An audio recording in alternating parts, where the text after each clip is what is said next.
नमस्कार sir. Sir तुमचं पूर्ण नाव आणि पत्ता सांगा. प्रकाश माधवराव सूर्यवंशी, राहणार कनेरगाव, तालुका वसमत, जिल्हा हिंगोली. बर. आज आपण तुमच्याकडे धन्वंतरीच्या जे काही ॲग्री फील्डमध्ये वेगवेगळे प्रोडक्ट आहे त्यातलं RPS 76 हे प्रोडक्ट तुम्ही वापरलंय बरोबर? वापरलेलं आहे. हे कोणत्या पिकासाठी वापरलंय? सोयाबीन पिकाकरता वापरलेलं आहे. सोयाबीन पिकासाठी हो. वापरलं. बर. सर हे कसं वापरलं होतं सुरुवातीला? मी सुरुवातीला याची बीज प्रक्रिया केली बर. आणि त्याच्यानंतर याच्यात 2 फवारण्या घेतल्या. 2 फवारण्या पण हा, घेतल्या. हा. बर. फवारण्या घेतल्यानंतर आणि बीज प्रक्रिया केल्यानंतर तुम्हाला काय फरक जाणवला त्याच्यामध्ये?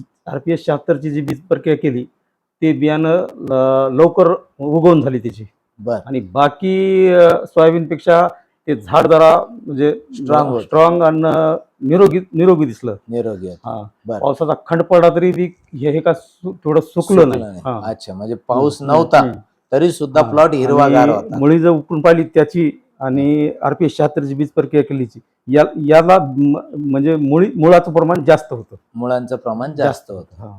आणि सर अजून एक महत्वाचा बदल आपल्याला एक जाणवला जो तुम्ही अगोदर आम्हाला सांगितला की आजूबाजूच्या प्लॉटवर जो सध्या येलो मोझाईकचा सगळ्यात मोठा इफेक्ट चालू आहे, हा. तर तो इफेक्ट आपल्या प्लॉटवर होता का? नाही, ज्या मी RPS 76 जिथं वापरलं त्या प्लॉटवर येलो माझे म्हणजे नसल्यागणतीच होता. उगा अच्छा. कुठं दिसू लागला.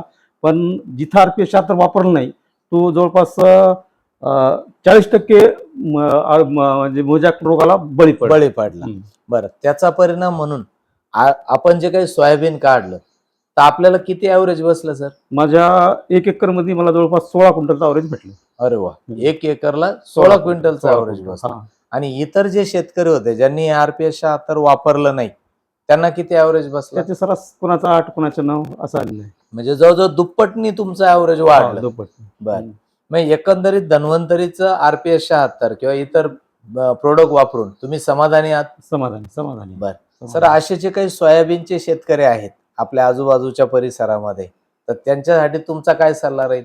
माझा सल्ला हेच राहील की RPS 76 आणि धन्वंतरीचे इतर प्रोडक्ट रासायनिक प्रोडक्ट न घेण्यापेक्षा हे इतर प्रोडक्ट आणि रिसर्च वाण घेणे. अच्छा. जसे एशियनचं कृषी गोल्ड 151. आता हे जे मला 16 क्विंटलचा उतार जे आला म्हणाल हा कृषी गोल्ड 151 एशियनचा वाण होता. अच्छा. बरोबर. म्हणजे योग्य वाणाची वाणाची निवड आणि त्याला योग्य ट्रीटमेंट सुद्धा द्यावी जेणेकरून आपला ॲव्हरेज नक्कीच वाढू शकेल. तर बघा शेतकरी मित्रांनो, या ठिकाणी धन्वंतरीचे प्रोडक्ट रिझल्ट देतात हे आजपर्यंत तुम्ही फक्त ऐकलेलं होतं, पण प्रत्यक्ष सरांच्या शेतामध्ये त्यांनी स्वतः अनुभव घेतला की सोयाबीन सारख्या पिकामध्ये पावसाची कमतरता असताना सुद्धा सरांनी जे काही रिझल्ट घेतला, बीज प्रक्रिया केली आणि RPS 76 ची फवारणी केली, त्याबरोबर आपलं धन्वंतरीचं इम्युनिटी अल्ट्रा, फ्लोरारिच हे प्रोडक्ट त्यांनी वापरले, तर खर्च कमी झाल्यानंतर सुद्धा त्यांचं उत्पादन जवळजवळ डबलनी वाढलेलं आहे.